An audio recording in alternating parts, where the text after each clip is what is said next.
మాజీ ఉప ప్రధాని ఉక్కు మనిషి సర్దార్ వల్లభాయ్ పటేల్ స్ఫూర్తితోనే రక్షణ బలగాలు దేశ అంతర్గత భద్రతను కాపాడుతున్నాయని అనంతపురం జిల్లా ఎస్పీ కేకేఎన్ అన్బురాజన్ అన్నారు. సర్దార్ వల్లభాయ్ పటేల్ జయంతి పురస్కరించుకుని జిల్లా పోలీస్ కార్యాలయం ఆవరణలో జాతీయ సమైక్యతా దినోత్సవాన్ని ఘనంగా నిర్వహించారు. ముందుగా సర్దార్ వల్లభాయ్ పటేల్ చిత్రపటానికి ఆయన పూలమాల వేసి నివాళులర్పించారు. బెలూన్లు, తెల్ల పావురాలను ఎగురవేశారు. అనంతరం దేశ సమైక్యత సమగ్రతలకు అంకిత భావంతో పాటు పడదామని సిబ్బందిచే ప్రతిజ్ఞ చేయించారు.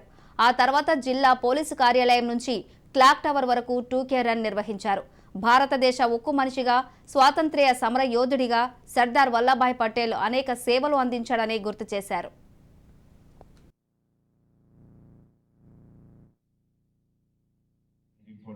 స్వతంత్రం వచ్చినప్పుడు దాదాపు 543 సంస్థానాలు మరియు ఇతర చిన్న చిన్న ప్రాంతాలు విడివిడిగా ఉంటే అవి విడివిడిగా ఉండిపోతే కనుక దేశం ఒక కంటిన్యూటీ ఆఫ్ టెరిటరీ ఉండదు అన్న ఒక ఆవేదన, అదేవిధంగా అందరూ కలిసిమెలిసి ఉండాలన్న ఒక ఆశ.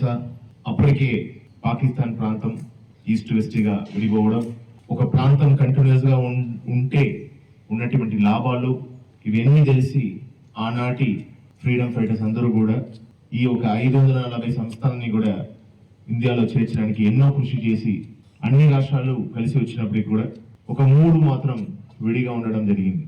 లీడర్షిప్ పొజిషన్లో ఉన్నప్పుడు టఫ్ డెసిషన్స్ తీసుకోవాల్సిన అవసరం ఉంటుంది. హైదరాబాద్లో పోలీస్ యాక్షన్ ద్వారా, శ్రీనగర్లో పోలీస్ యాక్షన్స్ ద్వారా, జమ్మూ అండ్ కాశ్మీర్లో మిలిటరీ యాక్షన్స్ ద్వారా ఆ 3ని కూడా మన